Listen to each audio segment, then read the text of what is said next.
I want to go to Jason Furman. I'm so glad we have him today. The former Obama Economic Council chairman, Harvard professor, practiced at economic policy, much more. But what makes it interesting, he has a great piece in the Wall Street Journal today, stating the obvious, obviously prices are running up, but the more they keep running up, the more it's going to hurt the wage situation. Jason, good to have you. I just want to go to the end of your column in which you say, in addition to spurring inflation that outpaces wage growth, moving from a hot economy to an overheated economy can also threaten the stability of job growth itself. You can argue we're right there now. Absolutely, Neil. Look, I'm someone that believes in a low unemployment rate. I like the idea of running the economy hot. But boy, did we throw every log on the fire at once, and almost start to burn the house down. And that's not a good way to go about it. So, Larry Summers has been concerned, the former Treasury Secretary for Bill Clinton and others, that this is the danger.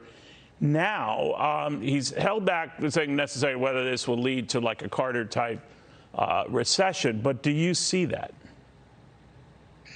I hope not, Neil. I mean, it's hard to see how we go from where we are right now, which is 500,000 jobs a month and very strong demand, to a recession. The thing the Fed's trying to do is cool down demand right now. There's so much extra demand out there that there's a lot of room to do that without causing a recession. So I'm not super bearish on the economy in that respect. I'm just more worried about what the inflation means for people's real wages. We do know that real wages are running at about the best clip we've seen in decades. Unfortunately, the prices for what people rely on, from food, gas, et cetera, are going up at a much faster rate. So the real situation is just the reverse. Normally, that leads to a slowdown, and at worst could lead to a recession. The Federal Reserve gets involved, starts busily raising interest rates. We're told the next 2 hikes could be of the half-point variety. Does that sink the economy, that alone? Neil, I think there's a lot of room to raise interest rates, to raise them pretty quickly without sinking the economy. Now, my worry is that a year from now, we've raised rates, Fed's raised rates to 2.5%, 3.5%, and that's still not enough to get the inflation out. Do they go a whole lot further? Does that risk a recession? So there's a conversation you and I should have, 9 months from now about this risk, about what the Fed's going to do. But the first part of what they're doing, very well expected, and they're just really moving interest rates to neutral. So I'm not worried about the first phase here. So real quickly, I'd like to end with a personal question then, Jason. The administration has been criticized for not taking any responsibility for the inflation we're seeing, when in fact they could take a bow. Say the boom in the economy coming out of Park from COVID.